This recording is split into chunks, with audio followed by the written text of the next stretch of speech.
बिस्मिल्लाहिर्रहमानिर्रहीम। अस्सलाम वालेकुम। आज हम बनाने जा रहे हैं चटखारेदार या चटपटे से आलू फ्राई। आलू फ्राई के लिए हमने ऑयल ले लिया, उसके अंदर ज़ीरा और साबित धनिया डाल दिया। इसको अच्छे से गर्म कर लेंगे यानी कड़कड़ा लेंगे। जैसे ही अच्छे से गर्म हो जाएंगे इसके बाद हम इसके अंदर एक प्याज डाल देंगे। छोटी सी हमने प्याज ली है, इसको अच्छे से फ्राई कर लेंगे। इसको थोड़ा सा हम ब्राउन कर लेंगे हल्का सा। जैसे ही हमारी प्याज हल्की सी ब्राउन होने लगेगी इसके अंदर हम अपने आलू डाल देंगे। आलूओं को थोड़े से हम फ्राई कर लेंगे इसी तेल के अंदर और प्याज के साथ। इसमें हमारी प्याज भी और मज़ीद ब्राउन हो जाएगी। 1-2 मिनट के लिए हम अच्छे से इसको फ्राई करेंगे आलूओं को तेल के अंदर ही,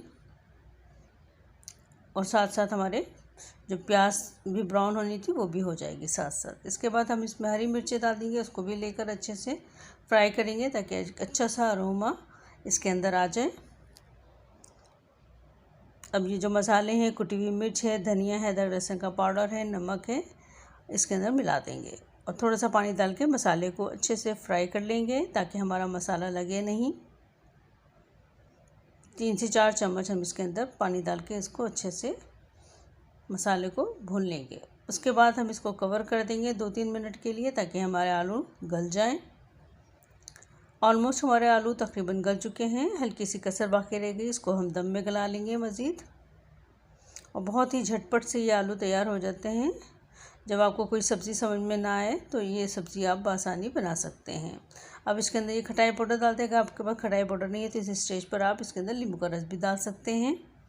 और थोड़ा सा हमने धनिया डाल दिया है और इसको थोड़ा सा चला लेंगे अच्छे से और इसको 1-2 मिनट के लिए हम इसको दम पे रख देंगे। ये हमने इसको कवर कर दिया और ये हमारे मज़ेदार से चटपटे चटखारेदार से आलू तैयार हो चुके हैं। आपको ये मेरी रेसिपी कैसी लगी? अगर अच्छी लगी है तो लाइक और शेयर कीजिएगा, कमेंट्स कीजिएगा। अगर आप मेरे चैनल पर नए हैं तो ज़रूर मेरे चैनल को फॉलो और सब्सक्राइब कर लीजिए। इसी तरह की मज़ेदार रेसिपी देखने के लिए ज़रूर मेरी वीडियो को फुल वॉच किया करें। आप सबकी मोहब्बतों का बहुत शुक्रिया। और ये देखिए कितने अच्छे लग रहे हैं। इसको गरम गरम रोटी के साथ, चपाती के साथ और पराठे के साथ आप इसको नोश फरमाइए तो इसका मज़ा और दोबारा हो जाएगा। आई होप आपको ये झटपट सी रेसिपी अच्छी लगी होगी और इतने ही खाने में ये टेस्टी हैं। जहाँ रहिए खुश रहिए, आबाद रहिए और इस रेसिपी को ज़रूर अपनी फैमिली फ्रेंड में शेयर कीजिए। अल्लाह हाफिज़।